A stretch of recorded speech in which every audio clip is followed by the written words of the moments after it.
Hello दोस्तों, नमस्कार। Kalyani IAS academy में आप सभी का हार्दिक स्वागत है। मित्रों, एमपीपीएससी की मुख्य परीक्षा के प्रश्न पत्र 3 के अंतर्गत आने वाली 7वीं यूनिट का हम अध्ययन कर रहे हैं और उसके अंतर्गत आने वाले एक टॉपिक जिसमें हम विज्ञान एवं प्रौद्योगिकी के क्षेत्र में भारतीयों के योगदान का अध्ययन करेंगे। आप सोच रहे होंगे कि क्या यह सिलेबस में नया जुड़ा हुआ है? तो दोस्तों, स्पष्ट रूप से भारतीयों के नाम, जो भारतीय वैज्ञानिक हैं उनके जो नाम अब सिलेबस में दिए गए हैं वो तो नए हैं, लेकिन ये टॉपिक पिछले विगत वर्षों के प्रश्न पत्रों में या पिछले सिलेबस में स्पष्ट रूप से जुड़ा हुआ था। वहां पर सीधा प्रश्न पूछा जाता था कि विज्ञान एवं प्रौद्योगिकी के क्षेत्र में भारतीयों के योगदान को स्पष्ट कीजिए। यह प्रश्न 300 शब्दों में 2 से 3 बार मुख्य परीक्षा में पूछा जा चुका है। फिलहाल अभी शब्द सीमा में परिवर्तन हो चुका है और अब जो दीर्घ उत्तरीय प्रश्न है वह 200 शब्दों अर्थात 11 नंबर में पूछा जाएगा। तो एक तो आपका सीधा सीधा प्रश्न जो लेंदी प्रश्न है या दीर्घ उत्तरीय प्रश्न है वह सीधा सीधा पूछा जा सकता है कि विज्ञान एवं प्रौद्योगिकी के क्षेत्र में भारतीयों के योगदान को लिखिए। या फिर दूसरा प्रश्न बन सकता है कि निम्नलिखित भारतीय वैज्ञानिकों के योगदान को स्पष्ट करिए या वैज्ञानिकों पर टिप्पणी कीजिए। आपको 3 या 4 वैज्ञानिक दे दिए जाएंगे, उन पर टिप्पणी करने के लिए आपसे पूछा जाएगा। या फिर योगदान ना पूछकर सीधे आपको वैज्ञानिक दे दिए जाएंगे और उन पर टिप्पणी करने के लिए पूछा जाएगा। जैसे कि विगत वर्षों में एक बार एपीजे अब्दुल कलाम पर टिप्पणी लिखने के लिए आ चुकी है। तो इस तरीके से प्रश्न इस टॉपिक से पूछे जा सकते हैं। हाँ, दीर्घ उत्तरीय प्रश्न मैंने बता दिया कि इस तरीके से बनेगा, लेकिन अति लघु उत्तरीय और लघु उत्तरीय प्रश्न, अति लघु उत्तरीय प्रश्न की बात करें तो कोई भी वैज्ञानिक आपको दे दिया जाएगा या फिर उनका कोई आविष्कार है जो फेमस है, मान लीजिए रमन प्रभाव है तो वो दे दिया जाएगा। 3 नंबर में आपको स्पष्ट लिख दिया जाएगा, उसके विषय में आपको 1 या 2 लाइनों में आंसर देना होगा। 5 नंबर की बात करें तो 5 नंबर का जो प्रश्न रहेगा जिसे आपको 50 या 60 शब्दों में लिखना होगा, उसमें आपको कोई भी वैज्ञानिक दे दिया जाएगा, उस पर टिप्पणी करने के लिए कहा जाएगा या उसका योगदान पूछा जाएगा। तो इस तरीके से इस टॉपिक से हर प्रकार के प्रश्न बनने की संभावना है। चलिए हम स्टार्ट करते हैं हमारा टॉपिक, जिसका नाम है विज्ञान एवं प्रौद्योगिकी के क्षेत्र में भारतीयों का योगदान, अर्थात साइंस टेक के क्षेत्र में भारतीयों का योगदान। तो आपके सिलेबस में स्पष्ट तौर पर 11 वैज्ञानिक दिए गए हैं और इन 11 वैज्ञानिकों का आपको योगदान पढ़ना है। देखिए, ये टॉपिक पढ़ने के लिए बहुत शॉर्ट भी है और बहुत बड़ा भी है। यदि आप प्रत्येक वैज्ञानिक को उठाएंगे तो उस वैज्ञानिक की जीवनी आप पढ़ेंगे, क्या क्या उपलब्धियां हैं, कैसे वो उन्होंने शिक्षा प्राप्त की, कैसे उनकी जिंदगी चली, कहाँ उनका जन्म हुआ, कब उनका जन्म हुआ, माता पिता का क्या नाम था। इस तरीके से टॉपिक बहुत बड़ा भी हो जाता है। लेकिन जैसा कि सिलेबस में लिखा हुआ है और यदि हम सिलेबस की माने या सिलेबस के अंतर्गत चलें और विगत वर्षों के प्रश्नों का अध्ययन करें तो एक ही चीज निकल के आती है कि जो सिलेबस में लिखा हुआ है, क्या लिखा हुआ है, योगदान, आपसे यहीं से प्रश्न बनेगा। तो आपको क्या पढ़ना है, जो 11 वैज्ञानिक आपको दिए गए हैं उनका विज्ञान एवं तकनीकी के क्षेत्र में क्या योगदान रहा है उसका हमें अध्ययन करना है। लेकिन इस टॉपिक के अंतर्गत हम थोड़ा सा ज्यादा पढ़ेंगे, उनकी जो उपलब्धि है उसका भी अध्ययन करेंगे। अब आप सोच रहे होंगे कि सर उपलब्धि और योगदान में क्या अंतर है? उपलब्धि जो उन वैज्ञानिकों ने प्राप्त की, मान लीजिए उन्होंने कोई आविष्कार किया और उस आविष्कार के बदले उनके लिए कोई पुरस्कार दिया गया तो वह उनकी क्या है, उपलब्धि है। उन्हें कोई उपमा दी गई तो वह क्या है, उनकी उपलब्धि है। लेकिन जो उन्होंने आविष्कार किया जिसका फायदा लोगों को मिल रहा था वह क्या है, उनका योगदान है विज्ञान एवं प्रौद्योगिकी के क्षेत्र में। क्लियर हुआ? चलिए तो हम अपने सिलेबस को आगे बढ़ाते हैं और अपने टॉपिक को स्टार्ट करते हैं, जिसमें सबसे पहले हम अध्ययन करने वाले हैं चंद्रशेखर वेंकट रमन। चंद्रशेखर वेंकट रमन कैसे थे? तो ये भौतिक वैज्ञानिक थे। कैसे वैज्ञानिक थे? भौतिक वैज्ञानिक थे। भौतिक विज्ञानिकी के क्षेत्र में इन्होंने रमन प्रभाव की खोज की थी और यह ऐसे वैज्ञानिक थे या ऐसे व्यक्ति थे जिन्हें विज्ञान के क्षेत्र में पहले भारतीय थे जिन्हें विज्ञान के क्षेत्र में पहला नोबेल पुरस्कार मिला था। ध्यान रखिए, पहले भारतीय कौन थे? रविंद्रनाथ टैगोर थे, लेकिन उन्हें साहित्य के क्षेत्र में मिला था। लेकिन यदि विज्ञान के क्षेत्र में पहला नोबेल पुरस्कार किसी भारतीय को मिला था तो वह कौन से थे? चंद्रशेखर वेंकट रमन थे। वैसे ही भारत रत्न प्राप्त करने वाले यह पहले भारतीय थे। तो चलिए इनके विषय में हम जान लेते हैं। इनका परिचय है तो यह कैसे थे? यह भौतिक शास्त्री थे, अर्थात फिजिक्स से संबंधित थे। और कहाँ के निवासी थे? तो यह तिरुचिरापल्ली तमिलनाडु के निवासी थे, यहां पर इनका जन्म हुआ था। तो आपको बस इतना रखना है याद कि यह कहाँ के थे? तमिलनाडु के थे। किस विषय से संबंधित थे? तो भौतिक शास्त्र से संबंधित थे। इनकी उपलब्धियां क्या हैं? तो इनकी खोज के आधार पर या खोज की उपलब्धि के आधार पर इनके लिए 1930 में नोबेल पुरस्कार प्रदान किया गया था। और नोबेल पुरस्कार क्यों प्रदान किया गया था? इनके रमन प्रभाव के कारण। और रमन प्रभाव किस पे था? वह प्रकाश के प्रकीर्णन सिद्धांत पर आधारित था। इसमें कहा गया था कि जब प्रकाश को प्रकीर्णित किया जाता है तो उसकी तरंगदैर्घ्य में परिवर्तन हो जाता है। 1954 में इन्हें भारत रत्न से नवाजा गया था। और यह पुरस्कार प्राप्त करने वाले यह कैसे थे? पहले व्यक्ति थे। ध्यान रखिएगा, पहले भारतीय वैज्ञानिक थे नोबेल पुरस्कार प्राप्त करने वाले, और भारत रत्न प्राप्त करने वाले पहले भारतीय थे। ये दोनों चीजें आपको ध्यान रखनी है। 1957 में लेनिन शांति पुरस्कार से भी इन्हें नवाजा गया था। और जो 28 फरवरी का दिन है, जिसे राष्ट्रीय विज्ञान दिवस के रूप में मनाया जाता है, यह इनका जन्म दिवस है। अर्थात जन्म दिवस नहीं, इस दिवस के दिन इन्होंने रमन प्रभाव की खोज की थी। अर्थात रमन प्रभाव की खोज के कारण 28 फरवरी को इनके सम्मान हेतु राष्ट्रीय विज्ञान दिवस के रूप में इसे मनाया जाता है। किसके रूप में मनाया जाता है? राष्ट्रीय विज्ञान दिवस के रूप में। तो यह प्रश्न भी आपसे 3 नंबर में पूछा जा सकता है कि राष्ट्रीय विज्ञान दिवस कब मनाया जाता है, साथ ही साथ किसके सम्मान हेतु बनाया जाता है, किसके उपलक्ष्य में मनाया जाता है। तो चंद्रशेखर वेंकट रमन के द्वारा रमन प्रभाव की खोज इसी तारीख को की गई थी। इस उपलक्ष्य में 28 फरवरी को विज्ञान दिवस के रूप में मनाया जाता है। क्लियर हुआ? उपलब्धि हमने देखी। अब देख लेते हैं इनके योगदान को। तो इनका योगदान क्या है? इन्होंने 1928 में प्रकाश के प्रकीर्णन के प्रभाव पर अपना बहुचर्चित आविष्कार किया, जिसे रमन प्रभाव के नाम से जाना जाता है। किसके नाम से जाना जाता है? रमन प्रभाव के नाम से। यदि रमन प्रभाव 3 नंबर में आपके लिए लिखने के लिए आ जाए तो आप क्या लिखेंगे? आप लिखेंगे कि रमन प्रभाव का आविष्कार किसने किया था? वेंकट रमन द्वारा किया गया था। कब किया गया था? 1928 को किया गया था। और 1928 को कब? 28 फरवरी 1928 को किया गया था। और यह प्रकाश के प्रकीर्णन के प्रभाव पर आधारित है। इसमें क्या होता है? इसमें इन्होंने बताया था कि जब एक्स किरणें प्रकीर्णित की जाती हैं तो उनकी तरंगदैर्घ्य बदल जाती है, अर्थात तरंगदैर्घ्य में परिवर्तन हो जाता है। क्लियर हुआ? चलिए आगे बढ़ते हैं और हम अध्ययन करते हैं डॉक्टर हरगोविंद खुराना के विषय में। डॉक्टर हरगोविंद खुराना, तो यह भारतीय अमेरिकी आणविक जीव विज्ञानिकी थे। कौन से थे? आणविक जीव विज्ञानिकी। यहां पर ध्यान रखिएगा, भारतीय अमेरिकी लिखा हुआ है। इनका जन्म तो भारत में हुआ था, लेकिन बाद में यह अमेरिका में जाकर बस गए थे। इन्होंने अमेरिका की नागरिकता ले ली थी, इसलिए इन्हें भारतीय अमेरिकी आणविक या जीव विज्ञानिकी कहा जाता है। इनका जन्म कहां हुआ था? तो इनका जन्म रामपुर पंजाब में 1922 ईस्वी में हुआ था। कब हुआ था? 1922 ईस्वी में। तो ये आपको ध्यान रखना है। कहां से संबंधित थे? तो यह पंजाब से संबंधित थे और पंजाब के रामपुर से संबंधित थे। क्लियर हुआ? उपलब्धि की बात कर लेते हैं। तो जो डॉक्टर हरगोविंद खुराना है, इन्हें 1968 में नोबेल पुरस्कार प्रदान किया गया था। इन्होंने 1968 में नोबेल पुरस्कार प्राप्त किया था। किस क्षेत्र में किया था? तो कृत्रिम जीन के संश्लेषण हेतु किया था। किसमें किया था? कृत्रिम जीन के संश्लेषण हेतु इन्होंने नोबेल पुरस्कार प्राप्त किया था। फिर इन्हें गर्डनर फाउंडेशन इंटरनेशनल अवार्ड भी प्रदान किया जा चुका है। साथ ही साथ लुइस फाउंडेशन इंटरनेशनल अवार्ड भी इन्हें दिया जा चुका है। इसके साथ ही इन्हें पद्म विभूषण से भी सम्मानित किया जा चुका है। तो इतने पुरस्कार इन्होंने प्राप्त किए हैं। कौन कौन से? 1968 में नोबेल पुरस्कार, और नोबेल पुरस्कार किस उपलब्धि में दिया गया था? तो कृत्रिम जीन के संश्लेषण हेतु इन्हें प्रदान किया गया था। इसके अलावा इन्हें Gairdner foundation international award, Louis foundation international award और पद्म विभूषण से भी सम्मानित किया जा चुका है। अब बात कर लेते हैं इनकी योगदान की, कि विज्ञान एवं तकनीकी के क्षेत्र में इनका योगदान क्या रहा है। तो इन्होंने प्रोटीन संश्लेषण में न्यूक्लियोटाइड की भूमिका का प्रदर्शन किया था।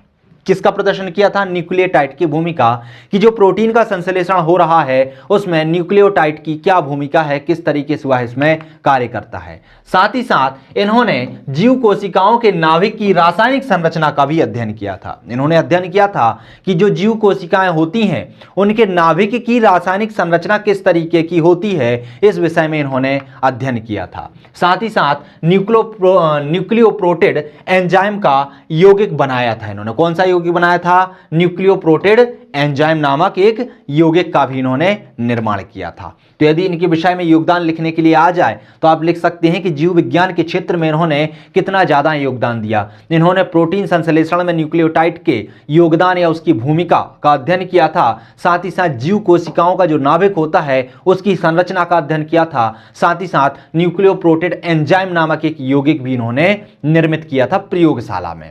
क्लियर हुआ? चलिए, तो ये तो हुए हमारे दो वैज्ञानिक। अब आगे बढ़ते हैं और तीसरे वैज्ञानिक की बात करते हैं जिनका नाम है जगदीश चंद्र बसु। कहीं कहीं पर इनका नाम जगदीश चंद्र बसु देखने को मिलता है और कहीं कहीं पर जगदीश चंद्र बोस। तो दोनों एक ही हैं, दोनों में कंफ्यूज नहीं होना है। क्लियर हुआ? जगदीश चंद्र बोस, यदि इनके परिचय की बात करें तो यह भारत के प्रसिद्ध वैज्ञानिक थे जिन्हें भौतिकी, जीव विज्ञान और वनस्पति विज्ञान, साथ ही साथ पुरातत्व का गहरा ज्ञान था। मतलब इन्हें एक क्षेत्र, कोई एक विशेष क्षेत्र का ज्ञान नहीं था, इन्हें विविध क्षेत्रों का ज्ञान था। इन्हें भौतिकी के क्षेत्र का ज्ञान था, इन्हें जीव विज्ञान के क्षेत्र का ज्ञान था, इन्हें वनस्पति के क्षेत्र का ज्ञान था, साथ ही साथ पुरातत्व का भी इन्हें गहरा ज्ञान था। अर्थात विविध क्षेत्र में बहु उपलब्धि प्राप्त करने वाले ये व्यक्ति थे। उपलब्धि की बात करते हैं तो यह पहले वैज्ञानिक थे जिन्होंने रेडियो और सूक्ष्म तरंगों की प्रकाशिकी पर कार्य किया था। किस पर कार्य किया था? रेडियो और सूक्ष्म तरंगों की प्रकाशिकी पर कार्य किया था। इन्हें रेडियो विज्ञान का पिता भी कहा जाता है। ध्यान रखिएगा, रेडियो के आविष्कार में मुख्य योगदान जो है जगदीश चंद्र बसु का था, लेकिन इन्हें इसका नोबेल पुरस्कार प्राप्त नहीं हो पाया क्योंकि उस वक्त तक भारतीय इतने जागरूक नहीं थे कि वह इंटरनेशनल स्तर पर या अंतर्राष्ट्रीय स्तर पर जाकर अपने इस आविष्कार की घोषणा कर सकें। अंग्रेजों के दबाव में हम जी रहे थे और इसका श्रेय भी आगे चलकर अंग्रेज ही ले जाते हैं। भारत के पहले वैज्ञानिक एवं शोधकर्ता थे जिन्होंने अमेरिकन पेटेंट प्राप्त किया था। तो अमेरिकन पेटेंट प्राप्त करने वाले पहले शोधकर्ता और पहले वैज्ञानिक थे। यदि प्रश्न पूछा जाए तो आपको याद होना चाहिए कि जो जगदीश चंद्र बोस हैं या बसु हैं वह अमेरिकन पेटेंट प्राप्त करने वाले पहले भारतीय थे। इन्हें बंगाली विज्ञान कथा साहित्य का पिता भी कहा जाता है। तो ध्यान रखिएगा, रेडियो विज्ञान का पिता, साथ ही साथ बंगाली विज्ञान कथा साहित्य का भी इन्हें पिता कहा जाता है। 1909 में इनके स्थान पर मार्कोनी को नोबेल पुरस्कार प्रदान किया गया था। मार्कोनी ने रेडियो के आविष्कार में किसका प्राप्त कर लिया था? नोबेल पुरस्कार प्राप्त कर लिया था। मिलना किसको था? जगदीश चंद्र बोस को था, लेकिन वो मिल किसको गया था? मार्कोनी को। इससे पहले ही इन्होंने रेडियो तरंगों की खोज कर ली थी। क्लियर हुआ? योगदान की बात कर लेते हैं। तो इन्होंने क्रास्कोग्राफ नामक एक यंत्र का आविष्कार किया था। किसका किया था? क्रास्कोग्राफ नामक एक यंत्र का आविष्कार किया था। साथ ही साथ रेडियो और सूक्ष्म तरंगों की प्रकाशिकी पर कार्य करने वाले ये पहले वैज्ञानिक थे। इन्होंने सबसे पहले रेडियो संदेशों को पकड़ने के लिए अर्धचालकों का प्रयोग करना शुरू किया था। अर्थात जो रेडियो तरंगें हैं उनके संदेशों को किस तरीके से पकड़ा जाए, इसके लिए इन्होंने सबसे पहले किसका उपयोग किया था? अर्धचालकों का उपयोग किया था। अर्धचालकों के माध्यम से इन संदेशों को पकड़ने का प्रयास किया था। विभिन्न उत्तेजकों के प्रति पौधों की प्रतिक्रिया का भी इन्होंने क्या किया था? अध्ययन किया था। इसलिए देखिएगा, इन्होंने भौतिकी के क्षेत्र में भी कार्य किया, रसायन के क्षेत्र में भी कार्य किया, साथ ही साथ जीव विज्ञान और वनस्पति विज्ञान के क्षेत्र में भी कार्य किया। वनस्पतियों और पशुओं के ऊतकों में काफी समानता होती है, इसको भी इन्होंने प्रदर्शित करने का प्रयास किया था। अर्थात जो वनस्पति होती है और जो पशु होते हैं उनके ऊतकों में काफी समानता होती है, उन्होंने इस चीज को प्रदर्शित किया था। तो क्लियर है? यदि इनका योगदान आ जाता है, यदि यह प्रश्न आपसे 5 नंबर में पूछ लिया जाता है तो आप इसको बहुत अच्छे तरीके से लिख सकते हैं। लेकिन यदि यह आपसे 200 शब्दों में पूछ लिया जाए, जो कि पूछने की संभावना बहुत कम है, ना के बराबर है, लेकिन फिर भी पूछ लिया जाए तो आप क्या लिखेंगे? इनका परिचय लिखेंगे, इनकी उपलब्धि लिखेंगे और इनका योगदान लिखेंगे। यदि 200 शब्दों में प्रश्न आता है, माइंड में एक चीज बैठा लीजिए कि यदि 200 शब्दों में प्रश्न पूछेगा तो किसी एक वैज्ञानिक की उपलब्धि आपसे बिल्कुल भी नहीं पूछेगा। आपसे कम से कम 2 से 3 वैज्ञानिकों की उपलब्धि इसमें पूछेगा या टिप्पणी लिखने के लिए कहेगा। यदि आपसे टिप्पणी लिखने के लिए कहता है तो आपको इनकी उपलब्धि भी लिखना है और इनका योगदान भी लिखना है, साथ ही साथ इनका परिचय भी लिखना है। यदि इनकी सिर्फ उपलब्धि पूछे तो कम से कम 3 वैज्ञानिक की पूछेगा, तो 3 वैज्ञानिक की आप उपलब्धि बहुत आराम से 200 शब्दों में लिख सकते हैं। क्लियर हुआ? चलिए आगे बढ़ते हैं और अगले वैज्ञानिक की बात करते हैं जिनका नाम है होमी जहांगीर भाभा। होमी जहांगीर भाभा, यदि इनके परिचय की बात करें तो यह भारत के प्रमुख वैज्ञानिक एवं स्वप्न दृष्टा थे। अर्थात वैज्ञानिक भी थे, साथ ही साथ स्वप्न दृष्टा थे, क्योंकि यह परमाणु ऊर्जा आयोग की कल्पना कर रहे थे। भारत में परमाणु ऊर्जा आयोग और परमाणु के क्षेत्र में भारत को चरम स्थिति पर ले जाने का यह स्वप्न देखते रहते थे। साथ ही साथ परमाणु ऊर्जा आयोग की कल्पना करते रहते थे। यह मुंबई में जन्मे थे और किस परिवार से संबंधित थे, तो यह पारसी परिवार से संबंधित थे। तो ये ध्यान रखिएगा कि एक अल्पसंख्यक व्यक्ति जो पारसी समुदाय वैसे ही भारत में बहुत कम है, उसका होने के बावजूद भी एक कितना सुप्रसिद्ध वैज्ञानिक बनकर उभरा और भारत को किस स्थिति में ले गया। तो परिचय में क्या हो गया, तो भारत के प्रमुख वैज्ञानिक थे, स्वप्न दृष्टा थे, इन्होंने परमाणु ऊर्जा आयोग की कल्पना की थी। साथ ही साथ इनका जन्म मुंबई में हुआ था और किस परिवार में हुआ था, तो पारसी परिवार में हुआ था।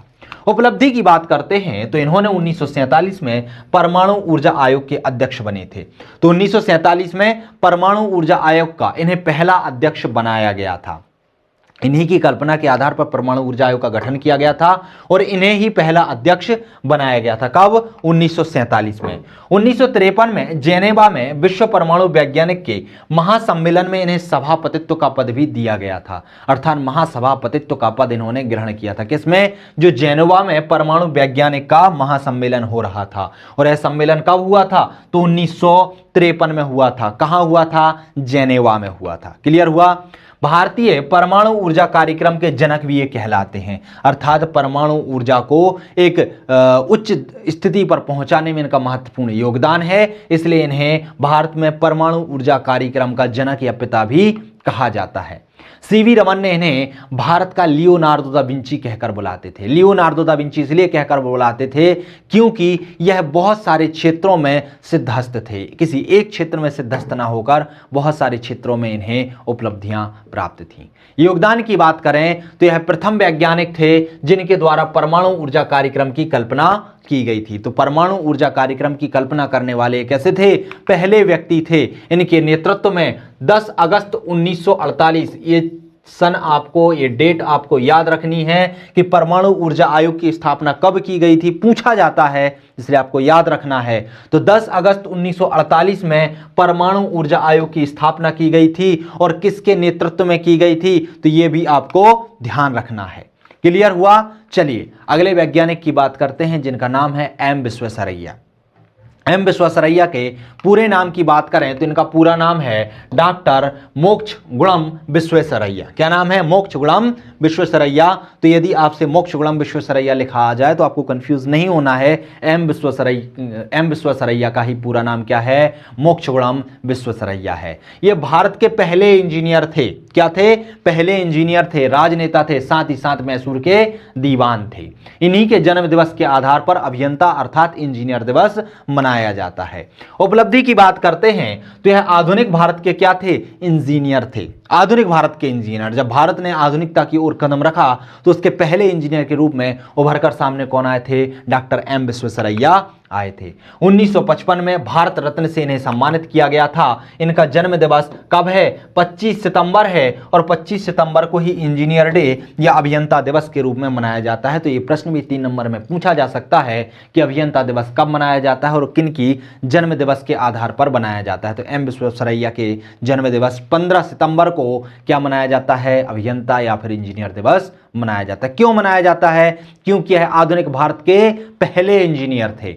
1909 में इन्हें मैसूर राज्य का मुख्य अभियंता भी नियुक्त किया गया था। योगदान की हम बात कर लें एम विश्वेश्वरैया की, तो इन्होंने कृष्णा सागर, क्या था? कृष्णा राजा सागर झील और बांध परियोजना का निर्माण किया था।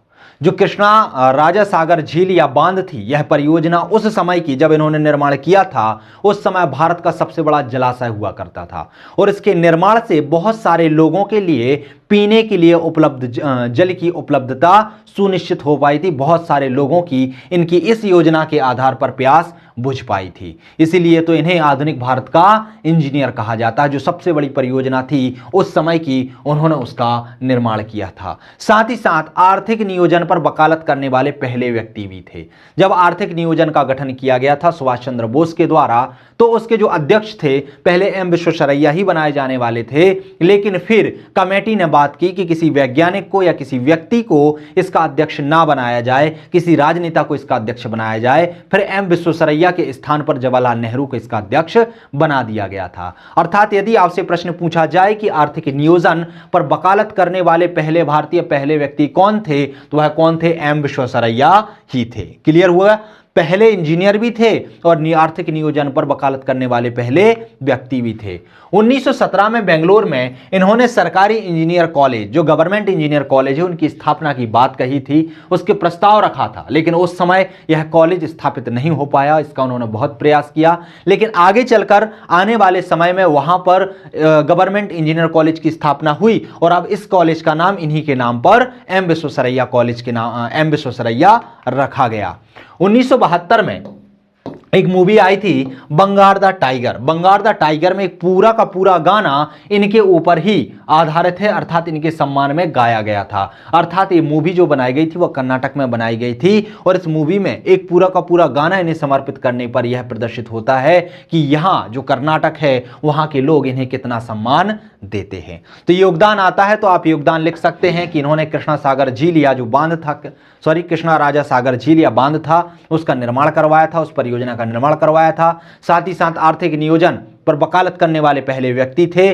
साथ ही साथ इन्होंने बेंगलोर में गवर्नमेंट इंजीनियर कॉलेज स्थापित करने का प्रयास किया था और कर्नाटक में इनकी प्रसिद्धि बहुत ज्यादा है। क्लियर हो गया? चलिए बात कर लेते हैं अगले वैज्ञानिक की, जिनका नाम है श्रीनिवास रामानुज। वैज्ञानिक क्या, ये तो महान गणितज्ञ थे जो हाथों पर ही बहुत गणनाएं कर डालते थे। इन्हें गणित का जादूगर भी कहा जाता था। यदि हम श्रीनिवास रामानुज की बात करें तो यह ज्यादा पढ़े लिखे नहीं थे। इनकी 12वीं की परीक्षा भी बहुत मुश्किलों से पास हो पाई थी, लेकिन परीक्षा पास ना कर पाना इनकी बुद्धि को कम नहीं करता है, कम नहीं आंकता है। यह गणित के क्षेत्र के जादूगर थे। यह सिर्फ अपना पूरा ध्यान गणित के क्षेत्र में देते थे और गणित के क्षेत्र में महान हस्तियों में शामिल माने जाते हैं। परिचय की बात करते हैं तो तमिलनाडु में जन्मे यह भारत के प्रमुख क्या थे? गणितज्ञ थे। इन्हें आधुनिक भारत के महानतम गणितज्ञ विचारों में गिना जाता है। योगदान की बात करते हैं तो इन्होंने बीज गणित प्रकलन पर जोर दिया था। किस पर? बीज गणित के प्रकलन पर जोर दिया था। शून्य एवं अनंत के बीच अंतर संबंध बताने वाले सूत्रों का भी इन्होंने सहारा लिया था, मतलब इसके सूत्रों का सहारा लिया जाता है। इन्होंने 3884 प्रमेयों का संकलन किया है। जो प्रमेय होती हैं, जो गणित के सूत्रों को हल करने के लिए जिनकी सहायता ली जाती है, उनका इन्होंने संकलन किया था। इनके सूत्रों को क्रिस्टल विज्ञान में प्रयुक्त किया जाता है। किस क्षेत्र में किया जाता है? क्रिस्टल विज्ञान में प्रयोग किया जाता है। यदि 3 नंबर में प्रश्न आ जाए कि रामानुज संख्या क्या कहलाती है, तो आप क्या लिखेंगे? आप लिखेंगे कि वे प्राकृतिक संख्याएं जिसे दो अलग अलग प्रकार के दो संख्याओं के घनों के योग द्वारा निरूपित किया जा सकता हो, क्या कहलाती हैं? रामानुज संख्याएं कहलाती हैं। जैसे 9 का घन, 10 का घन, 12 का घन, यदि इसको जोड़ दिया जाए तो ये संख्या आ जाती है। क्लियर हो गया? तो ये संख्या क्या कहलाती है? रामानुज संख्या कहलाती। 3 नंबर में पूछे जाने की संभावना है इसकी। क्लियर है? चलिए आगे बढ़ते हैं अगले वैज्ञानिक की ओर, जिनका नाम है विक्रम साराभाई।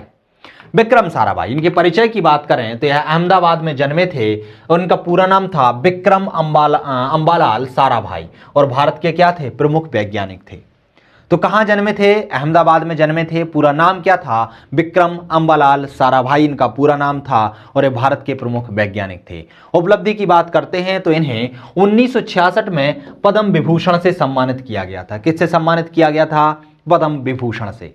फिर 1972 में इन्हें 1966 में पद्म भूषण से और 1972 में इन्हें पद्म विभूषण से सम्मानित किया गया था।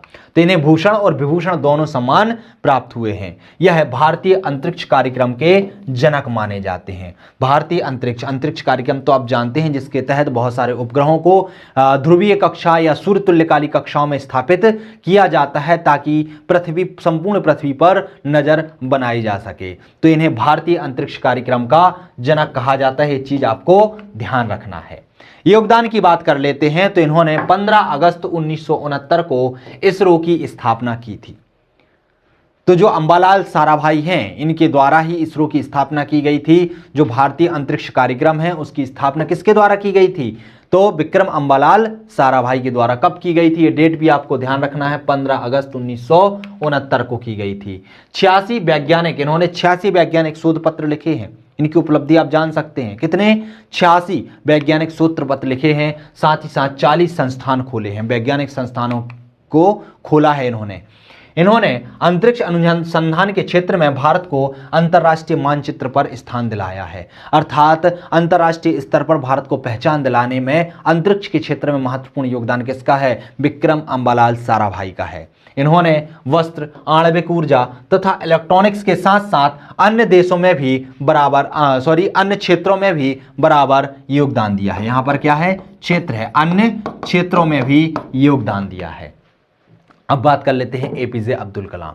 एपीजे अब्दुल कलाम से दीर्घोत्तरीय प्रश्न भी पूछा जा सकता है, अति दीर्घोत्तरीय नहीं पूछा जाएगा, दीर्घोत्तरीय और लघुत्तरीय दोनों पूछे जा सकते हैं, बहुत ही महत्वपूर्ण है। सबसे पहले तो एपीजे अब्दुल कलाम है। इनका पूरा नाम क्या है, अबुल पाकिर जैनुलब्दीन कलाम। क्या नाम है, आपको ध्यान रखना है, अबुल पाकिर जैनुलब्दीन कलाम। यह रामेश्वर में जन्मे थे और भारत के महान वैज्ञानिक थे। ध्यान रखिए, ये वैज्ञानिक होने के साथ साथ राजनेता भी थे, समाज सुधारक भी थे। उपलब्धि की बात करें तो इन्हें मिसाइल मैन की उपाधि से नवाजा गया है, अर्थात इन्हें मिसाइल मैन के नाम से जाना जाता है। और पुरस्कार की बात करें तो इन्हें बहुत सारे पुरस्कारों से नवाजा गया है, जैसे कि भारत रत्न, हूवर पदक, पद्म विभूषण, वीर सावरकर पुरस्कार, पद्म भूषण, इन पुरस्कारों से इन्हें नवाजा गया है। और इनके सम्मान में इनकी जीवनी पर एक फिल्म भी बनाई गई है जिसका नाम है a little dream. Uh little dream के नाम से इनकी जीवनी पर एक फिल्म भी बनाई गई है। बहुत ही गरीब परिवार से संबंधित ऐसे व्यक्ति थे जो एक गरीब परिवार से उठकर राष्ट्रपति के पद तक जाते हैं, अर्थात यह वैज्ञानिक होने के साथ साथ राष्ट्र नेता भी थे। पुस्तकों की बात कर लेते हैं तो इनकी पुस्तक है जैसे turning point, guiding souls, wings of fire, बहुत ही महत्वपूर्ण है, इग्नाइटेड माइंड्स, माई जर्नी। तो इनकी क्या है, किताबें हैं, ध्यान रखिएगा।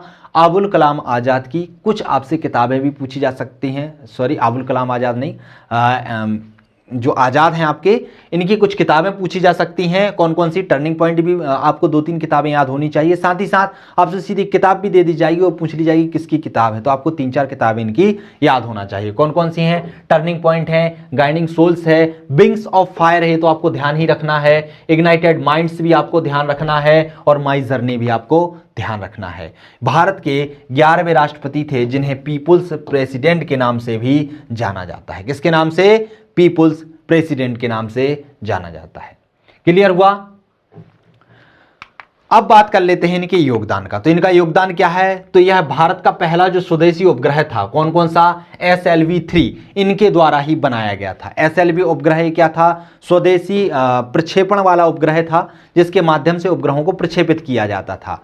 रोहिणी उपग्रह को पृथ्वी कक्षा में स्थापित करने का सहयोग भी इनके द्वारा प्रदान किया गया था। साथ ही साथ अग्नि और पृथ्वी जो प्रक्षेपास्त्र हैं, इन्हें स्वदेशी तकनीकी से बनाने में भी इनका ही योगदान है। तो ध्यान रखिएगा, जितनी भी मिसाइलें हैं, जितने भी प्रक्षेपास्त्र हैं, उनको बनाने में सबसे ज्यादा योगदान किसका है, अब्दुल कलाम आजाद का है। किसका है, अब्दुल कलाम आजाद का।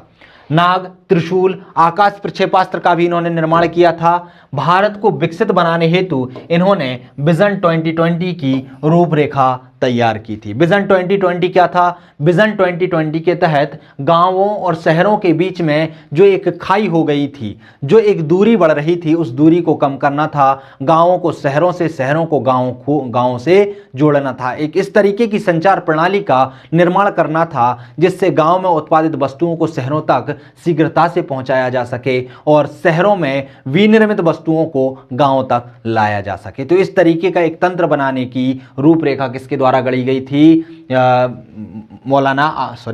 एपीजे अब्दुल कलाम के द्वारा गढ़ी गई थी। इन्होंने सुपरसोनिक क्रूज मिसाइल का विकास का सुझाव भी दिया था। जो सुपरसोनिक फिर बाद में क्रूज मिसाइल आई हैं, उनका सुझाव देने वाले पहले वैज्ञानिक भी यही थे।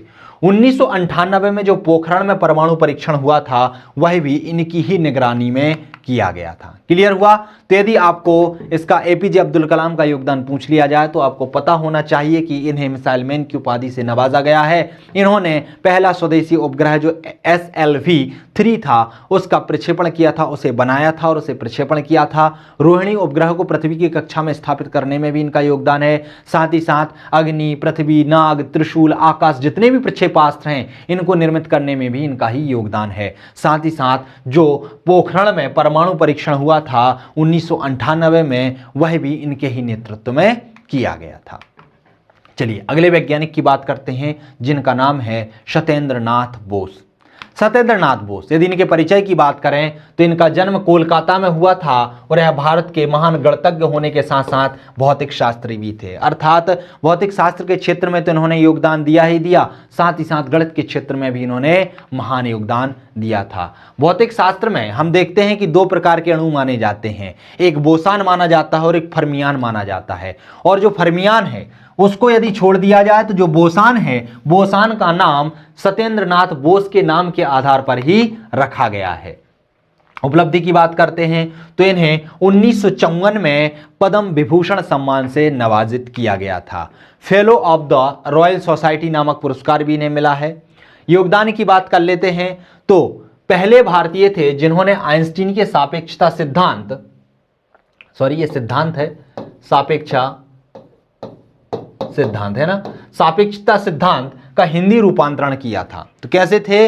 पहले वैज्ञानिक थे जिन्होंने आइंस्टीन के सापेक्षता सिद्धांत का हिंदी रूपांतरण किया था। साथ ही साथ क्रिस्टल विज्ञान शोध में भी इन्होंने महान योगदान दिया था। एक्सरे क्रिस्टल विज्ञान विभाग की इन्होंने स्थापना की थी। तो ये इनके योगदान हो जाते हैं। तो योगदान आपको ध्यान रखने हैं कि यदि पूछा जाए कि आइंस्टीन के सापेक्षता सिद्धांत का हिंदी रूपांतरण करने वाले पहले वैज्ञानिक कौन थे, तो ये आपको याद होना चाहिए कौन से, सत्येंद्र नाथ बोस थे। उसी के तरीके से क्रिस्टल विज्ञान शोध के क्षेत्र में इनका महान योगदान है और इन्होंने एक्सरे क्रिस्टल विज्ञान विभाग की स्थापना भी की थी।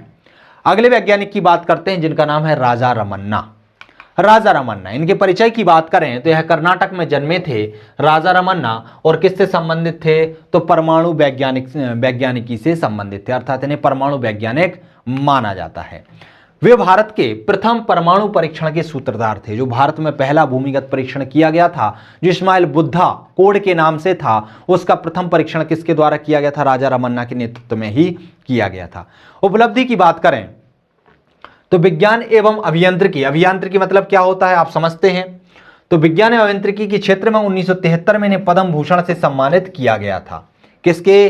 विज्ञान एवं अभियांत्रिकी इंजीनियरिंग के क्षेत्र में 1973 में इन्हें किसमें पद्म भूषण से सम्मानित किया गया था। इन्हें शांति रूप भटनागर पुरस्कार और प्रौद्योगिकी पुरस्कार से भी सम्मानित किया जा चुका है। योगदान की बात कर लेते हैं तो 18 मई 1974 में पोखरण में जो पहला भूमिगत परमाणु परीक्षण हो रहा था जो इस्माइल बुद्धा ऑपरेशन कोड से था, उसका जो नेतृत्व है वो किसके द्वारा किया गया था? राजा रमन्ना के द्वारा किया गया था। तो ये आपको ध्यान रखना है। यहां पर यह भी याद रखना है कि पहला परमाणु परीक्षण किस तारीख को, किस महीने में और किस सन में किया गया था, किस कोड, इसके कोड का नाम क्या था? इस्माइलिंग बुद्धा था। तो क्लियर है। और किसके नेतृत्व में किया गया था? तो राजा रमन्ना के नेतृत्व में किया गया था।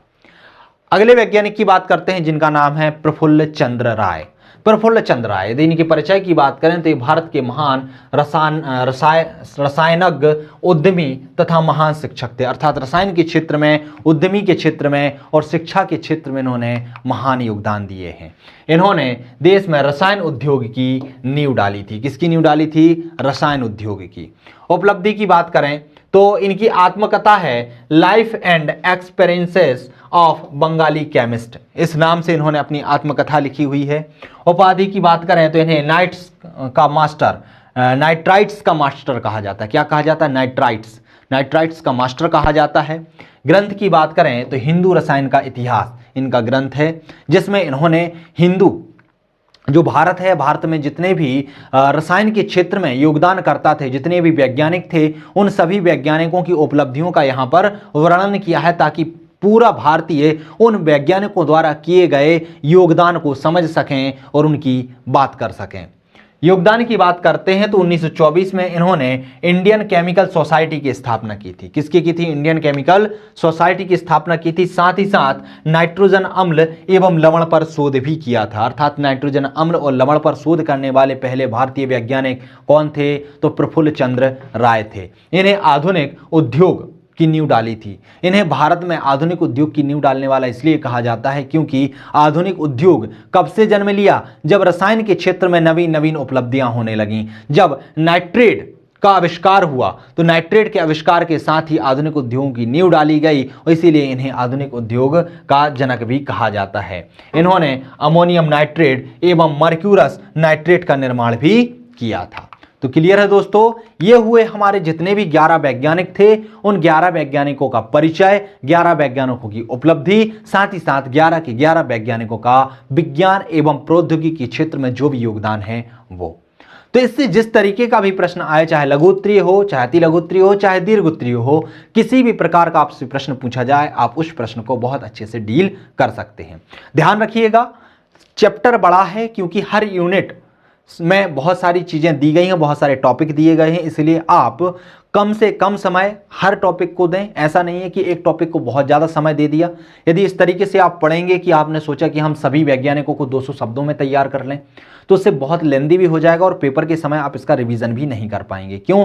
क्योंकि आपने देखा है कि बहुत सारे वैज्ञानिक संस्थान भी हैं आपके पास, और आप देखेंगे कि बहुत सारे लोग इनको बहुत डिटेल में भी आपको पढ़ाएंगे, लेकिन आपको इतना ज़्यादा नहीं पढ़ना है। क्यों? क्योंकि मुख्य परीक्षा शब्द सीमा लिमिट वाली होती है। प्रारंभिक परीक्षा की मैं नहीं कहूंगा, प्रारंभिक परीक्षा में तो कहीं से कुछ भी पूछा जा सकता है, लेकिन मुख्य परीक्षा में शब्द सीमा फिक्स कर दी गई है और उसी शब्द सीमा के अंतर्गत आपको आंसर लिखने हैं। तो आपको प्रत्येक प्रश्न उस तरीके से तैयार करना है जिस तरीके से वह पूछा जा सकता है। किसी भी प्रश्न को 1000 या 1500 शब्दों में पढ़ने की चेष्टा ना करें। साथ ही साथ प्रश्नों की प्रकृति को समझें कि किस प्रश्न को 3 नंबर में, किस प्रश्न को 5 नंबर में, किस प्रश्न को 11 नंबर में पूछा जा सकता है। और इनका डिसीजन आप कैसे कर सकते हैं? तो इनको आप पहचान सकते हैं विगत वर्षों के प्रश्नों पत्रों का अध्ययन करके, क्योंकि विगत वर्ष में जो सिलेबस था वहां पर भी 3 नंबर, 6 नंबर और 15 नंबर के प्रश्न पूछे जाते थे। तो वही प्रश्न अब थोड़ी सी कम शब्द सीमा के साथ आपसे 3 नंबर, 5 नंबर और 11 नंबर में पूछे जाएंगे। अर्थात आयोग चाहता है कि जो चीज आप 300 नंबर, 300 शब्दों में लिख रहे थे, वो चीज अब आप 200 शब्दों में लिख के दिखाएं। जो चीज आप 100 शब्दों में लिख रहे थे, वो अब आप 50 शब्दों में लिख कर दिखाएं। तो दोस्तों, इसके साथ ही मैं अपनी वाणी को विराम देना चाहता हूं। मिलते हैं आगे आपके इसी टॉपिक के अगले वाले टॉपिक में, इस यूनिट के अगले वाले टॉपिक में, जिसमें आपको विभिन्न अंतरराष्ट्रीय और राष्ट्रीय पुरस्कारों का अध्ययन करना है। तो चलिए मिलते हैं अगले वीडियो में, जिसके अंतर्गत हम विज्ञान के क्षेत्र में दिए जाने वाले प्रमुख राष्ट्रीय और अंतरराष्ट्रीय पुरस्कारों का अध्ययन करेंगे। तो बने रहिए हमारे साथ, तब तक के लिए नमस्कार।